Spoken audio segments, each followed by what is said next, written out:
నమస్తే welcome to STV news ముందుగా headlines చూద్దాం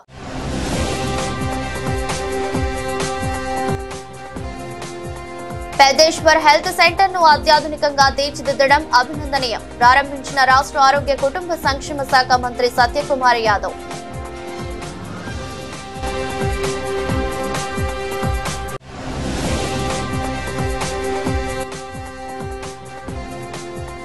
కూటమి ప్రభుత్వం తరపున పవన్ కళ్యాణ్ కాపులకు ఇచ్చిన హామీలను నిలబెట్టుకోవాలి ఐక్య కాపునాడు అధ్యక్షుడు వాదా ప్రసాద్ డిమాండ్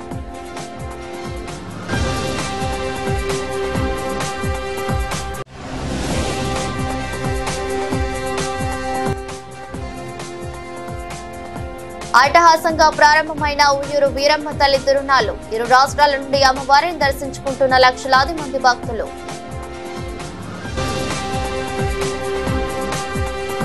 ప్రజారోగ్యానికి ప్రభుత్వం అత్యంత ప్రాధాన్యతనిస్తుంది ప్రభుత్వ లక్ష్యానికి అనుగుణంగా పెద్దేశ్వర్ హెల్త్ సెంటర్ ను అత్యాధునికంగా తీర్చిదిద్దడం అభినందనీయమని రాష్ట్ర ఆరోగ్య కుటుంబ సంక్షేమ శాఖ మంత్రి సత్యకుమార్ యాదవ్ అన్నారు state of the art multi speciality trauma critical care centre గా ఆధునీకరించబడిన పెద్దేశ్వర్ హెల్త్ కేర్ సెంటర్ ను ఆదివారం ఆయన ప్రారంభించారు సూర్యారావుపేటలో జరిగిన ఈ కార్యక్రమానికి మంత్రి కొల్లు రవీంద్ర ప్రభుత్వ whip bonda Umamaheswararao MLA Gadde Rammohan Rao star hospitals MD మనవ Gopichand తదితర ప్రముఖులు హాజరయ్యారు ఈ సందర్భంగా మంత్రి సత్యకుమార్ యాదవ్ మాట్లాడుతూ ప్రజల ఆరోగ్య పరిరక్షణకు కూటమి ప్రభుత్వం అనేక చర్యలు చేపడుతుందని అన్నారు ప్రత్యేక కేంద్రాల ద్వారా క్యాన్సర్ నిర్ధారణ పరీక్షలు నేత్ర పరీక్షలు ఉచితంగా నిర్వహిస్తున్నామని చెప్పారు ఎన్టీఆర్ వైద్య సేవ ద్వారా విస్తృత స్థాయిలో ప్రజలకు ఉచిత వైద్య సేవలు అందిస్తున్నామని పేద ప్రజలకు సైతం కార్పొరేట్ వైద్యాన్ని అందించేందుకు ప్రభుత్వం కృషి చేస్తుందని తెలిపారు గత 5 ఏళ్లుగా ప్రజలకు అతి తక్కువ ఖర్చుతో సేవలు అందిస్తున్న డాక్టర్ పల్లెం పెద్దేశ్వరరావు ప్రస్థానం అమోఘమని మంత్రి కొనియాడారు అంతర్జాతీయ స్థాయి ప్రమాణాలతో ఆసుపత్రికి అభివృద్ధి చేసి ప్రజలకు మెరుగైన వైద్య సేవలు అందుబాటులోకి తేవటం ఆదర్శనీయమని పేర్కొన్నారు కార్యక్రమంలో doctor CH Prasad Babu doctor S Bhanu Prabhakar doctor V Sushant Reddy doctor Sindhu Chaganti doctor Pavan Sai Pothula doctor K Srinivas Babu doctor Ram Pratap Konakalla doctor K Rammohan తదితరులు పాల్గొన్నారు doctor Peddeshwar health care centre పేరుతో 150 పడకల క్రిటికల్ కేర్ సెంటర్ని ప్రారంభించడం సంతోషదాయకం ఈ సందర్భంగా వారికి నేను శుభాకాంక్షలు తెలియజేస్తున్నాను 25 సంవత్సరాల క్రితం ఒక 20 పడకల హార్ట్ కేర్ సెంటర్ని ప్రారంభించి విజయవాడ పట్టణ వాసులకి జిల్లా వాసులకి ఒక నాణ్యమైన వైద్య సేవలను అందిస్తూ ఇవాళ అంచెలంచెలుగా ఎదుగుతూ 20 పడకల నుంచి 150 పడకల హార్ట్ కేర్ నుంచి pulmonology neurology nephrology ortho general medicine surgery ఇట్లాంటి అనేక రకాల స్పెషాలిటీస్తో మల్టీ స్పెషాలిటీ హాస్పిటల్ని ప్రారంభించి ఈ జిల్లా వాసులకే కాకుండా రాష్ట్ర వాసులకి ఒక 150 పడకల క్రిటికల్ కేర్ సెంటర్ని ప్రారంభించి ఒక నాణ్యమైన వైద్య సేవలు అందిస్తున్న సందర్భంగా వారిని అభినందిస్తున్నాను. అయితే గత కొన్ని రోజుల క్రితం డాక్టర్ కామినేని శ్రీనివాస్ గారు ఫోన్ చేసి ఈ విధంగా డాక్టర్ పెద్దేశ్వరరావు గారు కొన్ని దశాబ్దాలుగా పేదలకు వైద్య సేవలు అందిస్తున్నారు వారు 150 పడకల ఆసుపత్రిని విస్తరింపజేస్తున్న నేపథ్యంలో దాన్ని ప్రారంభించాలన్నప్పుడు డాక్టర్ కామినేని గారు సర్టిఫికేట్ ఇచ్చారంటే అది ఐఎస్ఐ సర్టిఫికేట్ లాంటిది. అయితే దాని తర్వాత లేదండి ఇది 2వ తేదీ వేరే కార్యక్రమం ఉంది దానికి వెళ్ళాలి అన్నప్పుడు తర్వాత పెట్టుకుందామని చెప్పడం జరిగింది.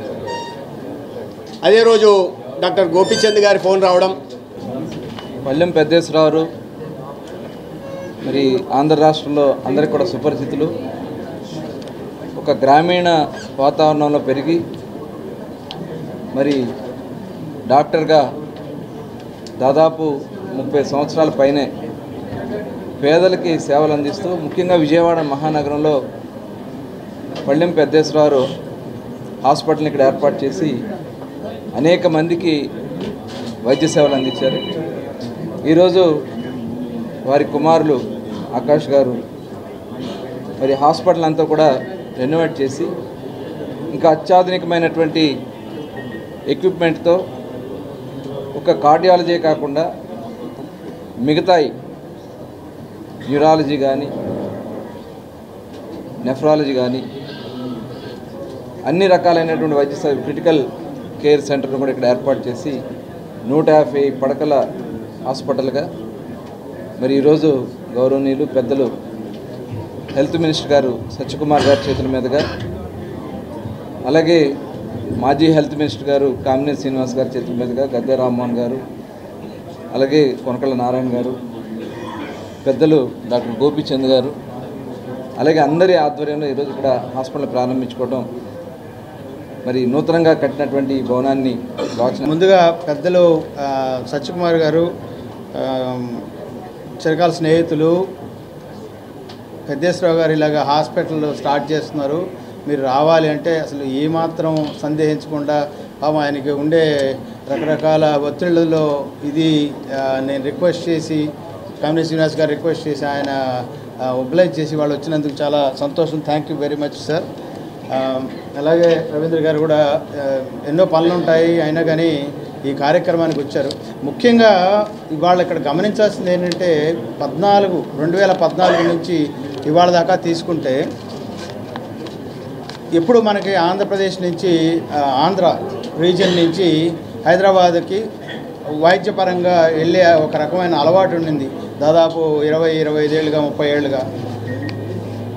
కొత్త రాష్ట్రం స్టార్ట్ అయిన తర్వాత కెపాసిటీ బిల్డింగ్ అంటే బెడ్ నంబర్స్ అని అనండి, అదేవిధంగా బాగా ట్రైన్ అయ్యి అన్ని రకాల వైద్య సదుపాయాలు ప్లస్ వైద్య సహకారాలు అందించే డాక్టర్లు కానీ నర్సులు కానీ అంత ఎక్కువగా ఉండేవి కాదు 10 ఏళ్ల క్రితం. ఇటువంటి ప్రయత్నాలు పెద్దేశ్వరరావు గారు వారి కుటుంబ సభ్యులు అందరూ కలిసి, ఆకాష్ కానీ మనోప్రియ గారు కానీ వాళ్ళ పిల్లలిద్దరూ కోడలు కానీ అందరూ కలిసి ఇటువంటి 150 బెడ్ హాస్పిటల్ పెట్టి ఇటువంటి వైద్య సేవలు అందించడం అనేది చాలా చాలా అవసరం ఇవాళ మన ఆంధ్రప్రదేశ్కి. ఇంకొక 25 ఇయర్స్ అంటే 1 జనరేషన్ తిరిగేటప్పటికి ఉయ్యూరు వీరమ్మ తల్లి తిరునాళ్లు అట్టహాసంగా ప్రారంభమయ్యాయి. భీష్మ ఏకాదశి రోజు ప్రారంభమయ్యే ఈ తిరునాళ్లు 15 రోజుల పాటు జరగనున్నాయి. ఇరు రాష్ట్రాల నుండి లక్షలాది మంది భక్తులు అమ్మవారిని దర్శించుకుంటారు. కృష్ణా జిల్లాలోని అత్యంత ప్రాముఖ్యం కలిగిన ఉయ్యూరు వీరమ్మ తల్లి తిరునాళ్లు భీష్మ ఏకాదశి రోజు ప్రారంభమయ్యాయి. రాష్ట్ర మంత్రివర్యులు కొలుసు పార్థసారథి, ఎమ్మెల్యే బోడే ప్రసాదులు పూజా కార్యక్రమాన్ని నిర్వహించి తిరునాళ్లను లాంఛనంగా ప్రారంభించారు. అంతకుముందు సంప్రదాయంగా వస్తున్న పోలీసు శాఖ వారు సమర్పించి అమ్మవారి వస్త్రాలను ఉయ్యూరు టౌన్ ఎస్ఐ దంపతులు పూజా కార్యక్రమాన్ని నిర్వహించి అమ్మవారికి వస్త్రాలు సమర్పించారు. రాష్ట్ర మంత్రి కొలుసు పార్థసారథి అమ్మవారి విగ్రహాన్ని స్వయంగా మోసుకు వెళ్లి పల్లకిలో అలంకరించారు. వేలాది మంది భక్తుల ఎదురు గండి మరియు తిరుగుడు దీపాల కాంతులతో అమ్మవారు ఉయ్యూరు పురవీధులలో ఊరేగింపుగా బయలుదేరారు. ఆదివారం సాయంత్రం వరకు ఉయ్యూరు పురవీధులలో వీరమ్మ తల్లి ఊరేగింపు కార్యక్రమాన్ని నిర్వహిస్తారు. ఆదివారం సాయంత్రం ఉయ్యూరు సెంటర్ లో జరిగే ఉయ్యాల ఉత్సవానంతరం ఆలయ ప్రవేశం చేస్తారు. ఆలయంలో 15 రోజుల పాటు అమ్మవారు భక్తులకు దర్శనమిస్తారు. ఈ తిరునాళ్ల సందర్భంగా లక్షలాది మంది భక్తులు అమ్మవారిని దర్శించుకుంటారు. రాష్ట్ర మంత్రి పార్థసారథి మీడియాతో మాట్లాడుతూ వీరమ్మ తల్లి చల్లని చూపుతుంది తో రాష్ట్ర సుభిక్షంగా ఉండాలని కోరుకున్నట్లు తెలిపారు. అత్యంత ప్రతిష్టాత్మకంగా జరిగే ఈ తిరునాళ్లలో ప్రతి సంవత్సరం తాను పాల్గొనడం ఆనందంగా ఉందని పార్థసారథి తెలిపారు.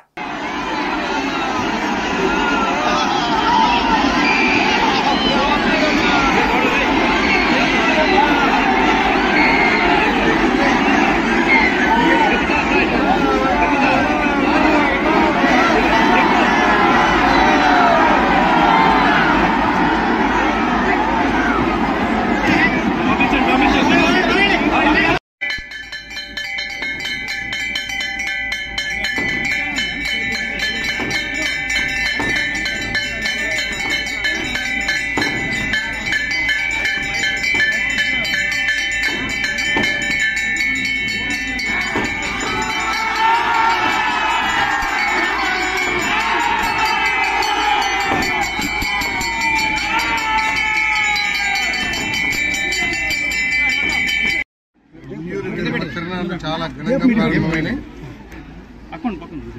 నాకు తెలిసి ప్రతి సంవత్సరం కంటే కూడా ఈ సంవత్సరం భక్తులు ఎక్కువగా వస్తున్నట్లు కనబడతా ఉంది. ఆ తల్లి దీవెనతో ఒక సంవత్సరం గతులంతా కూడా అందరూ చాలా సంతోషంగా ఈ ప్రాంతం వాళ్ళందరూ ఉన్నారు. భక్తులకు కోరికలు తీర్చే తల్లి వీరమ్మ తల్లి. ఆ తల్లి దీవెనలతో అందరూ రైతులు, మహిళలు, విద్యార్థులు, కార్మికులు అందరూ కూడా చల్లగా ఉండాలని, వారి కుటుంబాలందరూ కూడా సంతోషంగా ఉండాలని మనసారా అమ్మ అనుకుంటున్నాను.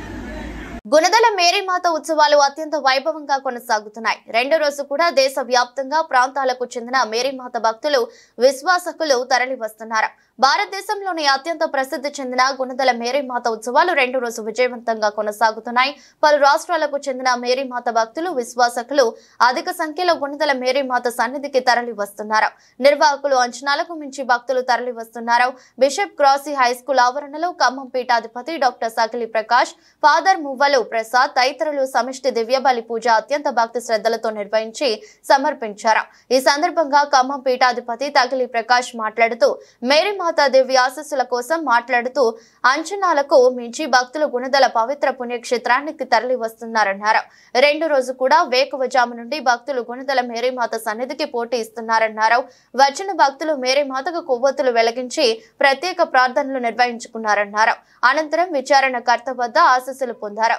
మేరీమాత సన్నిధికి వచ్చేందుకు ఆర్టీసీ, రైల్వే ప్రత్యేక సదుపాయాలు ఏర్పాటు చేయడంతో పలు ప్రాంతాలకు చెందిన భక్తులు ఎటువంటి ఇబ్బందులు కలగకుండా ప్రత్యేక ఏర్పాట్లు చేశారు.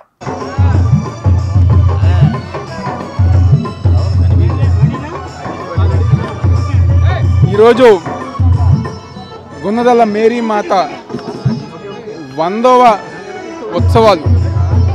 100 సంవత్సరాలుగా ఈ ప్రాంతంలో, ముఖ్యంగా మా గుణదల ప్రాంతాన్ని మేరీమాత ఒక దీవెనలతో, ఒక ఆశీస్సులతో స్థానికంగా నివసిస్తున్న ప్రజానికం కానివ్వండి, ఆంధ్ర రాష్ట్రంలో నివసిస్తున్న ప్రజానికం కానివ్వండి, యేసు ప్రభు ఒక దీవెనలతో, గుణదల మేరీమాత ఒక దీవెనలతో ఈరోజు అందరూ గారు సంతోషంగా ఉన్నామంటే దానికి కారణం మా ప్రాంతంలో, మా గుణదల ప్రాంతంలో ఈరోజు మేరీమాత కొలువు ఉంటాం. ఆ ఉత్సవాలు ఎంతో ఘనంగా ఈ 3 రోజులు 9, 10, 11వ తారీఖు ఈ 3 రోజులుగా ఎంతో ఉత్సవంగా, ఎంతో ఘనంగా నిర్వహిస్తాం.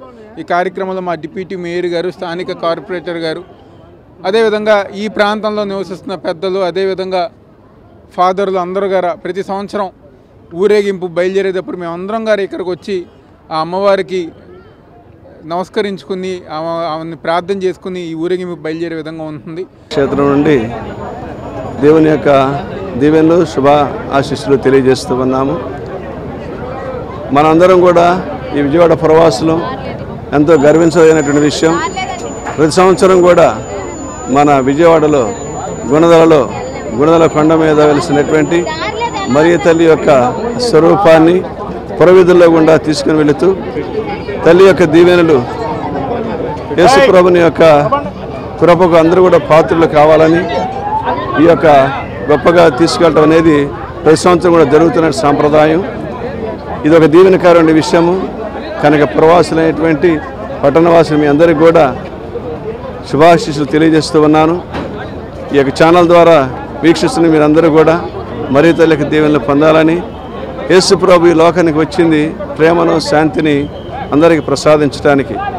ఈ లోకంలో దేవునికి ఉదయకాలము స్తుతులు, స్తోత్రాలు, మరియ తల్లికి హృదయపూర్వక వందనాలు చెల్లిస్తూ ఈ గుణదల మాత ఉత్సవాలు 2వ దినం ఉదయంతో ప్రార్థనలు, పూజలతో ప్రారంభమయ్యాయి. ప్రధానంగా దేవుడు గుండె చెదరి వారిని, గాయపడినటువంటి వారికి గాయాలు తీరుస్తాడు. మరియ తల్లి యొక్క ప్రార్థన ద్వారా ఈ అవకాశం కలుగుతూ ఉందని ఈరోజు ప్రత్యేకంగా ప్రార్థన చేస్తాం. మనుషులకు అనేకమైనటువంటి లోపాలు ఉన్నాయి కుటుంబ జీవితాలలో, నిరాశ నిస్పృహల మధ్య మరియ తల్లి ఎంతగానో సహాయపడుతుందనేటువంటిది నమ్మకం. అది ఒక వ్యక్తిగత విశ్వాసం. నిన్న చాలామంది వచ్చారు, ప్రయాసపడి కొండకెక్కారు. ఎందుకు? ఆ తల్లి ఏదో చేస్తుంది, దేవుని యొక్క ఆశీర్వాదాలు ఇస్తుందని. మీ ద్వారా మన తెలుగు ప్రజలకు తెలియచేసేది ఏమిటంటే తల్లిని ప్రేమించాలని, తల్లి పట్ల ప్రేమాభావాలు ఉండాలని బైబిల్లో ఒక మాట చెబుతూ ఉంది. తల్లిని ఈరోజు గుణదల లూర్దు మాత మహోత్సవాలు 2వ రోజు. గత 2 రోజుల నుంచి చాలామంది భక్తులు వస్తూనే ఉన్నారు. అనుకోకుండా శనివారం సెకండ్ సాటర్డే అవటం మూలంగా చాలామంది రావడానికి వీలైంది. అందుమూలంగా శనివారం చాలామంది వచ్చారు, అలాగే ఆదివారం కూడా. ఈరోజు మేము ఇంకా చాలామందిని ఇంకా ఎక్స్పెక్ట్ చేస్తున్నాం. వచ్చిన భక్తులందరూ చాలా భక్తితోనూ విశ్వాసంతోనూ మంచి క్రమశిక్షణతో వచ్చి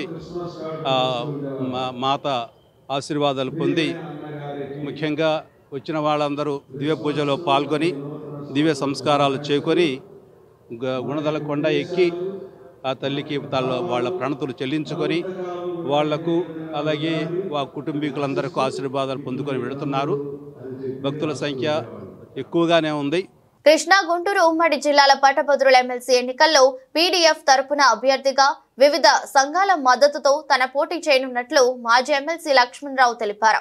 ఈ నెల 10న గుంటూరు కలెక్టర్ కార్యాలయంలో నామినేషన్ దాఖలు చేయనున్నట్లు వెల్లడించారు.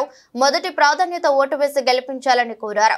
పీడీఎఫ్ నుండి గత 18 ఏళ్లుగా నిజాయితీ నిబద్ధతతో ఇలా అన్ని వర్గాల ప్రజల సమస్యల పరిష్కారం, హక్కుల కోసం పోరాటం చేశామని చెప్పారు. ప్రస్తుతం రాజకీయ పార్టీలు కూడా ఎన్నికల్లో చొచ్చుకుని వస్తున్నారని వ్యాఖ్యానించారు. అధికార పార్టీకి ధనబలం, కులబలం ఉండవచ్చు, కానీ మీరు తనకు మొదటి ఓటు వేసి గెలిపించాలన్నారు. కృష్ణా, గుంటూరు జిల్లాల శాసన మండలి గ్రాడ్యుయేట్ ఎమ్మెల్సీ ఎన్నికల్లో దాదాపు 50 సంఘాలు ఉద్యోగ, ఉపాధ్యాయ, కార్మిక, పెన్షనర్, నిరుద్యోగ సంఘాలు బలపరిచిన అభ్యర్థిగా పీడీఎఫ్ ప్రోగ్రెసివ్ డెమోక్రటిక్ ఫ్రంట్ అభ్యర్థిగా నేను పోటీ చేస్తున్నాను. ఈ 2 జిల్లాల్లో ఉన్నటువంటి గ్రాడ్యుయేట్ ఓటర్లందరూ తమ తొలి ప్రాధాన్యత ఓటు వేసి గెలిపించాలని కోరుతున్నాను. ఈ ఎన్నికకు సంబంధించినటువంటి నామినేషన్ రేపు అనగా 10వ తేదీ ఉదయం 10 గంటలకి గుంటూరులో నేను నామినేషన్ వేస్తున్నాను. ఈ నామినేషన్ కార్యక్రమానికి అందరినీ కూడా నేను ఆహ్వానిస్తూ ఉన్నాను. సందర్భంగా 2007వ సంవత్సరంలో శాసన మండలిని తిరిగి పునరుద్ధరించిన తర్వాత ఆనాడు ఉమ్మడి రాష్ట్రంలో 4 టీచర్ ఎమ్మెల్సీలు, 3 గ్రాడ్యుయేట్ ఎమ్మెల్సీలు, 7 స్వతంత్రంగా గెలుపొందాం. ఆ 7 కూడా పీడీఎఫ్ అంటే ప్రోగ్రెసివ్ డెమోక్రటిక్ ఫ్రంట్గా ఏర్పడి ఈ 18 ఏళ్లుగా మేము పనిచేస్తున్నాం. ఈ 18 ఏళ్లుగా పీడీఎఫ్ తరఫున అంటే ప్రోగ్రెసివ్ డెమోక్రటిక్ ఫ్రంట్ తరఫున 14 మంది మేము ఎమ్మెల్సీలుగా గెలుపొందటం అనేది జరిగింది. ఈ 14 మందిని కూడా గత 18 ఏళ్లుగా ఒకటి మేము రాజ్యాంగ విలువలకి, రాజ్యాంగ లక్ష్యాలకి కట్టుబడి పనిచేసాం. 2 నిజాయితీతో ప్రజల పట్ల నిబద్ధతతో పనిచేసాం. 3 ఉద్యోగులు, ఉపాధ్యాయులు, కార్మికులు, పెన్షనర్లు, నిరుద్యోగులు, అసంఘటిత రంగ కార్మికులు, కాంట్రాక్ట్ ఉద్యోగులు, అవుట్సోర్సింగ్ ఉద్యోగులు, అంగన్వాడీలు, ఆశాలు, నిరుద్యోగులు, ఇలా అలాగే రైతులు, కౌలు రైతులు ఇలా ఎవరి సమస్య ఉన్నప్పటికీ కూడా శాసన మండలిని వేదికగా తీసుకుని వాటిని ప్రాతినిధ్యం చేశాం. వాటిని మీద ప్రశ్నలు అడిగాం. బయట శాసన మండలి వెలుపల వాళ్ళు చేసే ఉద్యమాలకి మేము సంపూర్ణ మద్దతు ఇవ్వటం జరిగింది.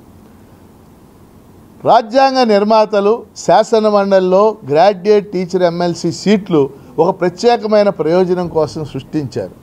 వీటిలోంచి కొంతమంది మేధావులు, లేకపోతే కొంతమంది యూనియన్ నాయకులు, లేకపోతే కార్మిక వర్గాల హక్కులు కాపాడేవాళ్ళు ఎన్నిక కావాలనే ఉద్దేశంతో వీటిని సృష్టించారు.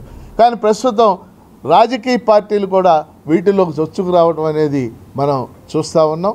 అందువల్ల ఈ ఎన్నికలకు సంబంధించి స్పష్టంగా నేను విజ్ఞప్తి చేయదలుచుకుంది, మరి అధికార పార్టీలో ఉన్నటువంటి వారికి అనేక ప్రయోజనాలు ఉంటాయి. ధనబలం ఉండొచ్చు, కులబలం ఉండొచ్చు. కానీ మేము ప్రజల యొక్క బలంతో, ప్రజల వాణిగా మేము పనిచేస్తూ ఉన్నాం. అసంఘటిత రంగ కార్మికుల వాణిగా మేము పనిచేస్తూ ఉన్నాం. బాధిత ప్రజల వాణిగా మేము పనిచేస్తూ ఉన్నాం. అందువల్ల ఈ ఎన్నికల్లో ఈ 2 జిల్లాల్లో ఉన్నటువంటి మరి గ్రాడ్యుయేట్ ఓటర్లు అందరూ కూడా తమ తొలి ప్రాధాన్యత ఓటు పీడీఎఫ్ ఎమ్మెల్సీగా కేఎస్ లక్ష్మణరావు అని నాకు వేసి గెలిపించాలని చెప్పేసి నేను హృదయపూర్వకంగా ఓటర్ని ప్రార్థిస్తున్నాను.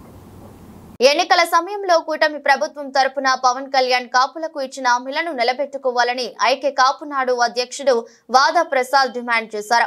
గాంధీనగర్ ప్రెస్ క్లబ్ లో నిర్వహించిన మీడియా సమావేశంలో ఆయన మాట్లాడుతూ జనసేన అధ్యక్షుడు పవన్ కళ్యాణ్ పిలుపు మేరకు కాపులంతా పెద్దన్న పాత్ర పోషించి కూటమి అధికారంలోకి రావడానికి విశేషంగా కృషి చేశామన్నారు.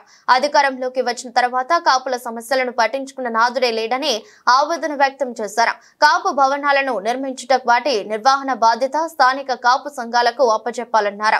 కాపు ఉద్యోగులపై జరుగుతున్న అనేక వేధింపులు బదిలీలను అడ్డుకట్ట వేయవలసినదిగా కోరారు. అసెంబ్లీలో కాపు రిజర్వేషన్ల మీద తీర్మానం చేసి మీకు సన్నిహితంగా ఉన్న ఎన్డీఏ ప్రభుత్వం ద్వారా 9వ షెడ్యూల్లో పెట్టించి కాపు రిజర్వేషన్లకు చట్ట భద్రత కల్పించాలన్నారు. విదేశీ విద్యా రుణాన్ని పునరుద్ధరించాలని, తిరుమలలో కాపుల కొరకు స్థలం కేటాయించాలన్నారు. మా సమస్యలను పట్టించుకోకపోతే రాష్ట్ర వ్యాప్తంగా కాపులందరం కలిసి కాపులను సంఘటిత పరిచి మరో ఉద్యమానికి శ్రీకారం చుడతామని హెచ్చరించారు. ఈ రాష్ట్రంలో జరుగుతున్న పరిణామాల దృష్ట్యా మేము కాపు సంఘాలలో కొన్నిటిని కలుపుకొని జేఏసీగా ఏర్పాటు చేయడం జరిగింది. గతంలో ఈ రాష్ట్ర ప్రభుత్వం చేస్తున్న అకృత్యాలకు నిరసనగా పవన్ కళ్యాణ్ గారి పిలుపు మేరకు కాపులు పెద్దన్న పాత్ర వహించాలని చెప్పడం జరిగింది. ఆయన చెప్పిన విధంగానే మేము పెద్దన్న పాత్ర వహించి ఈ కూటమి అధికారంలో వచ్చే విధంగా మేము రాష్ట్ర వ్యాప్తంగా ఉన్న కాపు, తెలగ, బలిజ, ఒంటరి కులాలన్నింటినీ ఏకం చేసి ఈ రాష్ట్రంలో కూటమి ప్రభుత్వాన్ని గెలిపించడం జరిగింది. కూటమి ప్రభుత్వం గెలిపించిన తర్వాత ఈ కాపులకు వారు చేసింది ఏమీ కూడా కనిపించడం లేదు. కనీసం నామినేటెడ్ పోస్టులో కూడా సరైన ప్రాధాన్యత లేదు. అదేవిధంగా ఉద్యోగస్తులను అనేక రకాలుగా వాళ్ళు ఇబ్బంది పెట్టడం జరుగుతున్నది. ముఖ్యంగా ఇటీవల జరిగిన తిరుపతిలో తొక్కిసట్లాటలో చనిపోయిన వారిని కింద పనిచేస్తున్న ఎస్పీ గారు సుబ్బారాయుడు గారిని బలి చేయటం ఎంతవరకు సబబని మేము ఈ రాష్ట్ర ప్రభుత్వాన్ని ప్రశ్నిస్తున్నాం. అదేవిధంగా అనేక సందర్భాల్లో కాపులు అణిచివేతకు గత ప్రభుత్వంలోనే కాకుండా ఇప్పుడు కూడా గురవుతున్నారు.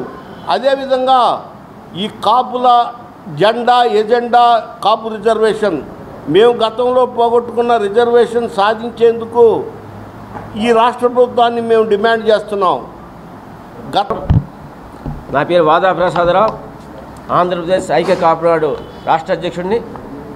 మేము గతం నుంచి కూడా అనేక రకాలంటి పోరాటాలు చేస్తాం.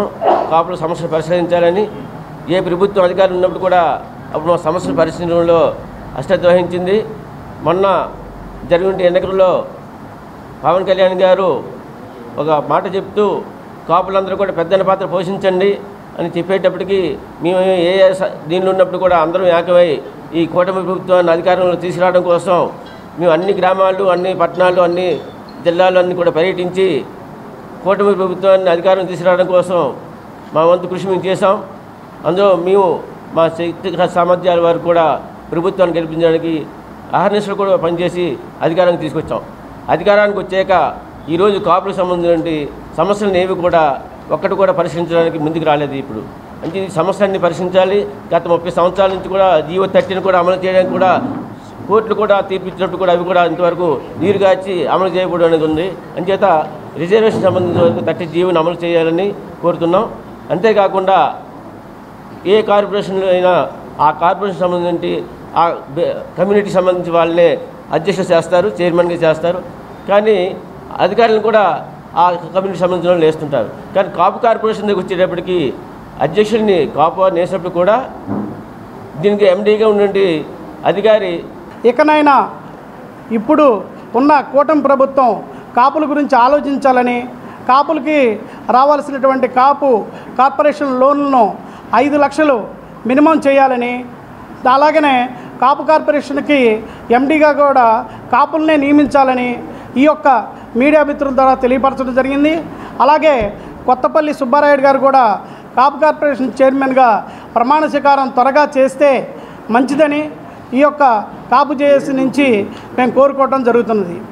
అలాగే రాబోయే రోజుల్లో ఈ యొక్క కాపు జేఏసీ దాదాపుగా ఇండియా లెవెల్లోనే దీన్ని ముందుకు తీసుకెళ్తామని, అలాగే ఇంకా సమస్యలపై కూడా అందరం కలిసి పోరాటం చేస్తామని పీవీఆర్ ఆంధ్రప్రదేశ్ రాష్ట్ర కాపు నాడు నుంచి కోరుకుంటూ మీ అందరికీ నమస్కారం. నా పేరు ఆలా తారక రామారావు, ఆల్ ఇండియా కాపు జేఏసీ ఆర్గనైజింగ్ సెక్రటరీ. ఈరోజు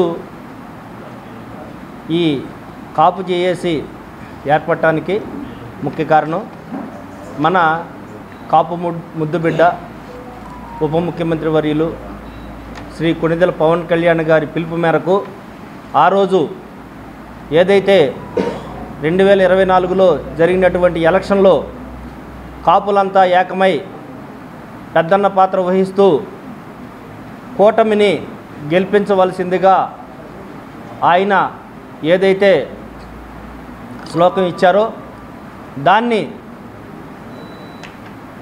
ఈ రాష్ట్రంలో యావత్ కాపు సంఘాలని, కాపు కులస్తుల్ని ఏకం చేసి వాళ్ళతో మాట్లాడి కూటమి విజయం దిశగా తీసుకెళ్ళినటువంటి ఘనత ఈ కాపులది. అట్లాగే అధికారం చేపట్టిన తర్వాత ప్రతి ప్రభుత్వాలు కూడా చేసేటటువంటి పనులు ఏంటంటే ఏరు దాటిన తర్వాత ఏరు మల్లన్న, ఏరు దాటిన తర్వాత తెప్ప మల్లన్న అన్నట్టు అధికారం చేపట్టిన తర్వాత కాపులకు మొండి చేయి చూపించేటటువంటి నైజం ప్రతి ఒక్క ప్రభుత్వం చేస్తున్నది. ఈ కాపులకి కత్తి చెన్నకేశవనాయుడు, అఖిల భారత కాపు జేఏసీ జనరల్ సెక్రటరీని. ఈరోజు ఇక్కడ సమావేశం జరగటం చాలా సంతోషంగా ఉంది. మెయిన్ ఎజెండా ఏంటంటే కాపుల సమస్యల గురించి. గతంలో ఎలక్షన్ టైంలో జనసేన అధ్యక్షుడు శ్రీ పవన్ కళ్యాణ్ గారు ఆదేశాల మేరకు కాపులంతా కలిసి కూటమి ప్రభుత్వం అధికారంలోకి రావడానికి అహర్నిశలు కృషి చేయడం జరిగింది. దాని ఫలితంగా అధికారంలోకి రావడం జరిగింది. అధికారంలోకి వచ్చిన తర్వాత కాపుల సమస్యలు పట్టించుకోవటం లేదు అనే పదము రాష్ట్రం మొత్తం కూడా ప్రతి కాపులోనూ ఆ భావన ఉన్నది. ఆ భావనని కరెక్షన్ చేసుకోవడం అనేది ప్రభుత్వం మీద ఉందని మేమందరం కూడా భావిస్తున్నాము. ఈ సమావేశంలో కొన్ని తీర్మానాలు చేయడం జరిగింది.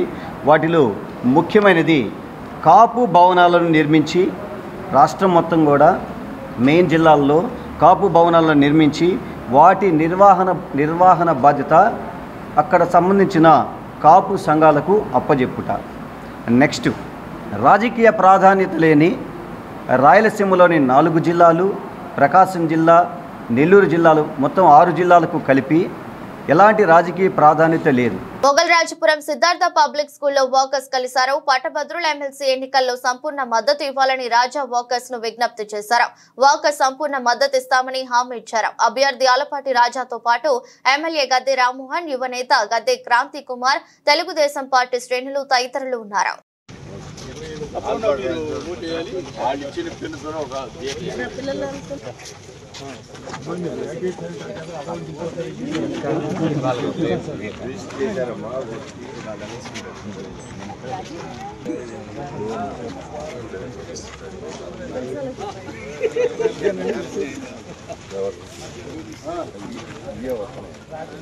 చెడును పారద్రోలి మంచిని పెంపొందించే విధంగా దివ్య ఖురాన్ కంఠస్థ పోటీలను నిర్వహించనున్నట్లు United Forum for Quranic studies నిర్వాహకులు దావూద్ హుసేన్ తెలిపారు.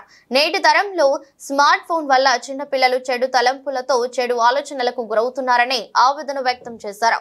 చిన్ననాటి నుండే మంచి ఆలోచనలు కలిగి పిల్లలు నడుచుకునేలా చేసే ప్రయత్నంలో భాగంగా ఈ పోటీలను ఏర్పాటు చేసినట్లు పేర్కొన్నారు. United Forum for Quranic Studies ఖురాన్ కంఠస్థ పోటీలను ఆటోనగర్ టెక్నీషియన్స్ హాల్ నందు నిర్వహించడం జరిగింది. ఈ దివ్య ఖురాన్ కంఠస్థ పోటీలలో అన్ని జిల్లాల బాల బాలికలు పాల్గొన్నారు.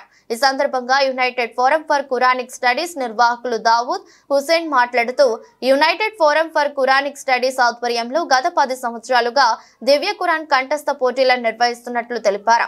చిన్న పిల్లల్లో చెడును తొలగించి మంచిని పెంపొందించే సదుద్దేశంతో ఈ కంఠస్థ పోటీలను నిర్వహిస్తున్నట్లు తెలిపారు. నేటి తరంలో స్మార్ట్ ఫోన్ వల్ల పిల్లలు చెడు తలంపులతో చెడు ఆలోచనలకు గురవుతున్నారని అన్నారు. చిన్ననాటి నుండే మంచి ఆలోచనలు కలిగి పిల్లలు నడుచుకునేలా చేసే ప్రయత్నంలో భాగంగా ఖురాన్ కంఠస్థ పోటీలను నిర్వహిస్తున్నట్లు తెలిపారు.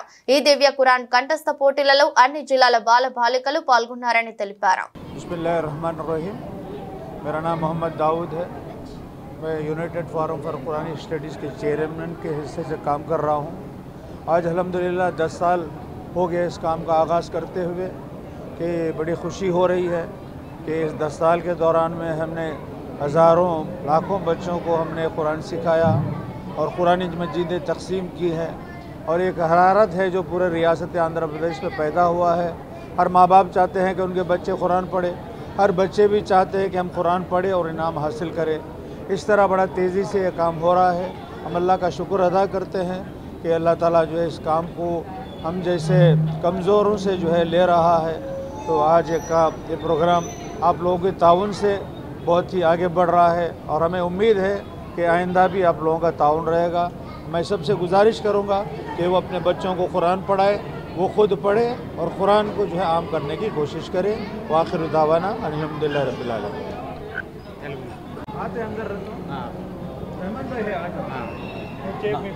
నా పేరు షేక్ హుసేన్ అండి, సిటీ ఇన్ఛార్జి. మేము గత 10 సంవత్సరాలుగా యూఎఫ్కేఎస్ ద్వారా పిల్లలకి ఖురాన్ కంఠస్థ పోటీలు నిర్వహిస్తున్నాము. దీనికి ముఖ్య ఉద్దేశం ఏమిటంటే ఇప్పుడు స్మార్ట్ ఫోన్ వచ్చిన తర్వాత పిల్లలు ఏ విధంగా చెడిపోయారో మీరు అందరూ చూస్తున్నారు. చిన్న పిల్లలు కూడా వాళ్ళు భోజనం చేయాలన్నా వాళ్ళ చేతిలో ఫోన్ ఇచ్చేస్తున్నారు. తప్పు చేయడంలో చిన్న పెద్ద అనేది ఏమీ లేదు, విపరీతంగా చెడు పెరిగిపోయింది.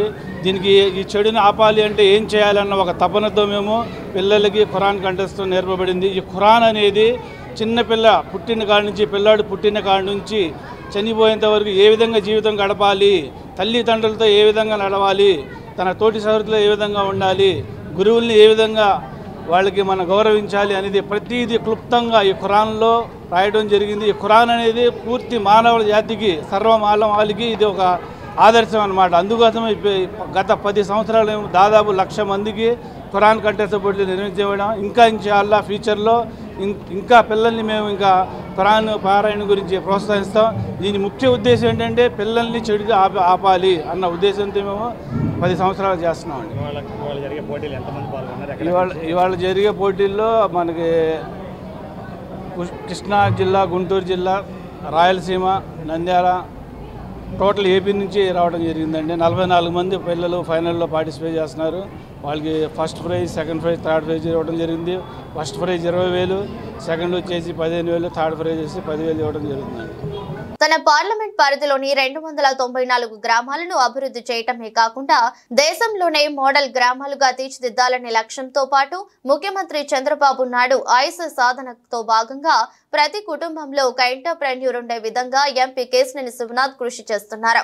తన పార్లమెంట్ నియోజకవర్గ పరిధిలోని 294 గ్రామాలను అన్ని రకాలుగా అభివృద్ధి చేయడానికి ఉపాధి కల్పన, మహిళా సాధికారత, గ్రామీణ విద్య, ఆరోగ్యంపై దృష్టి, గ్రామ పంచాయతీ అభివృద్ధి ప్రణాళిక రూపొందించడం, వ్యవసాయం, పర్యావరణ పరిరక్షణ, వాతావరణ మార్పుల నిర్వహణ, స్వచ్ఛ గ్రామ, హరిత గ్రామ అభివృద్ధి, డిజిటల్ సేవల ద్వారా పంచాయతీ పరిపాలన, friendly women, ground water storage అనేక రకాలుగా గ్రామాలను పరిపూర్ణం అభివృద్ధి చేయడం కోసం ఎంపీ కేశినేని శివనాథ్ జాతీయ గ్రామీణ అభివృద్ధి సంస్థ మరియు పంచాయతీరాజ్ సంస్థల సహకారంతో ముందడుగు వేశారు.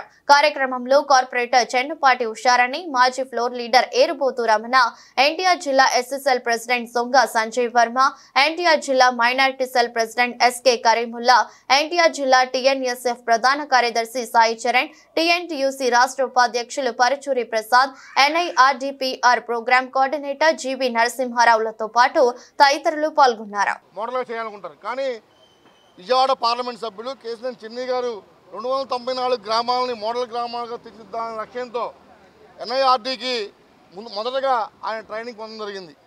అక్కడ వెళ్ళి అక్కడ ఏ విధంగా శిక్షణ ఇస్తున్నారో చూసి వచ్చిన తర్వాత ఏదైతే 294 గ్రామాలకు సంబంధించిన సమాఖ్య అధ్యక్షుల్ని 64 మందిని రెండో విడతగా పంపించడం జరిగింది.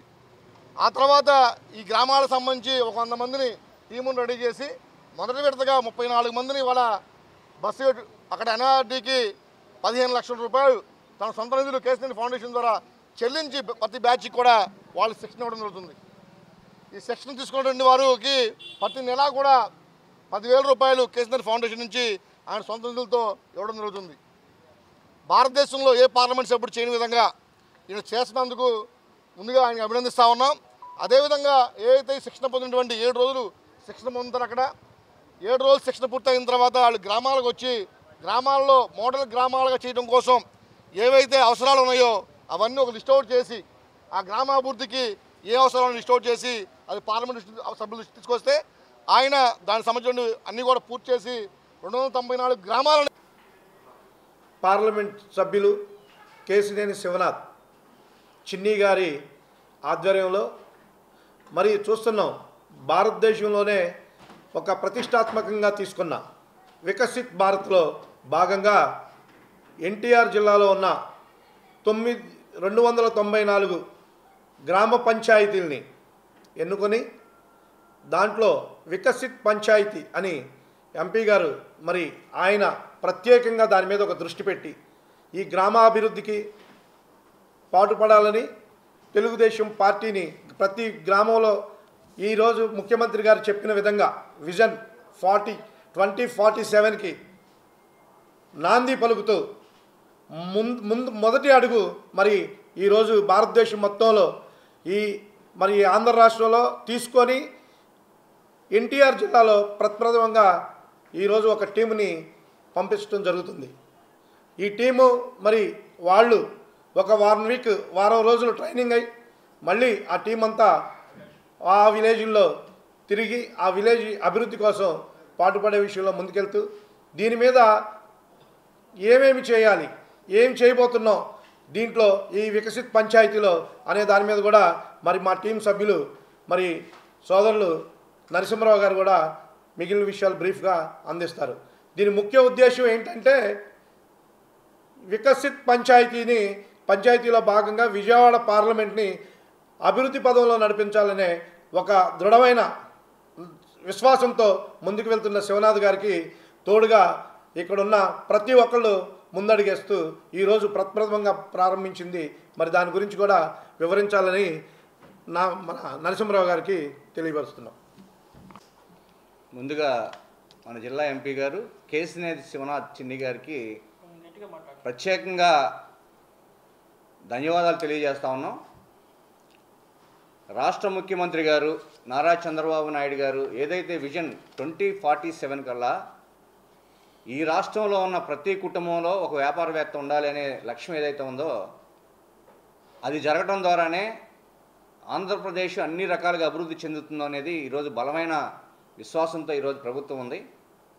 మరి ఈరోజు మన ఎంపీ గారు గతంలో ఎన్నడూ లేని విధంగా దేశంలోనే ప్రప్రథమంగా తన పార్లమెంటు పరిధిలో ఉన్న 294 గ్రామాల్లో గ్రామాల అభివృద్ధి అన్ని రకాల విషయాల్లో అభివృద్ధి చెందాలని ఈరోజు ప్రధానంగా ఉన్న యువతకి వారి సొంత కాళ్ళ మీద వాళ్ళు నిలబడి ఆదాయం సంపాదించుకోవడానికి అనేక రకాల కుటీర పరిశ్రమలు ఉన్నాయి, వాటిని ద్వారా మీరు ఆర్థిక అభివృద్ధి చెందవచ్చు అని చెప్పి ఆయన ప్రధాన లక్ష్యంతో ఉన్నారు. దాంతోపాటుగా ఎడ్యుకేషన్ కానీ, వాటర్ రిసోర్స్ కానీ, మహిళా సాధికారత కానీ, ఫైబర్ అండ్ ఇంటర్నెట్ సౌకర్యాలు కానీ, వ్యవసాయ రంగం కానీ, పశువులకు సంబంధించిన విషయాలు కానీ, ఇట్లా గ్రామంలో అన్ని రకాలుగా అభివృద్ధి చెందితేనే పరిపూర్ణమైన గ్రామ అభివృద్ధి అవుతుందని ఆయన ప్రత్యేకంగా ఆయన సొంత నిధులతో ఈ ఎన్టీఆర్ జిల్లాలో ఉన్న 294 గ్రామాలకి ఒక 100 మంది యువతని ఈరోజు సెలెక్ట్ చేసి వారికి నెలకి 10,000 రూపాయలు అలవెన్సుల్లాగా ఇచ్చి వారికి ఈరోజు ట్రైనింగ్ క్యాంపు హైదరాబాద్లో NIRD పంచాయతీరాజ్ సంస్థ ద్వారా ట్రైనింగ్ క్యాంప్ కూడా ఈరోజు జరగబోతూ ఉంది. వీరందరూ రాబోయే 6 నెలల కాలంలో ఈ గ్రామాల్లో పనిచేసి అన్ని రకాలుగా ఈ గ్రామాలను అభివృద్ధి చేసి గ్రామీణ అభివృద్ధి ఎట్లా ఉండాలనేది ఈరోజు ఆయన చూపించబోతా ఉన్నారు. గతంలో కేంద్ర ప్రభుత్వం నుంచి వచ్చే పథకాలు కానీ. వార్తలు ముగించే ముందు మరోసారి హెడ్లైన్స్.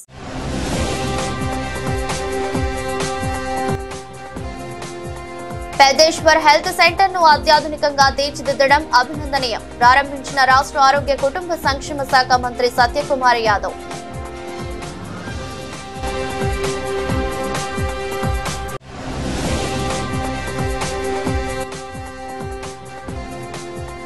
కూటమి ప్రభుత్వం తరపున పవన్ కళ్యాణ్ కాపులకు ఇచ్చిన హామీలను నిలబెట్టుకోవాలి.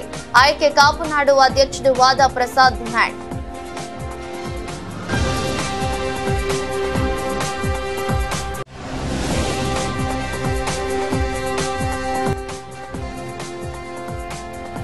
అట్టహాసంగా ప్రారంభమైన ఉయ్యూరు వీరమ్మ తల్లి తిరునాళ్లు. ఇరు రాష్ట్రాల నుండి అమ్మవారిని దర్శించుకుంటున్న లక్షలాది మంది భక్తులు.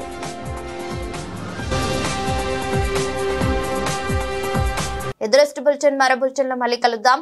అంతవరకు సెలవు. నమస్కారం.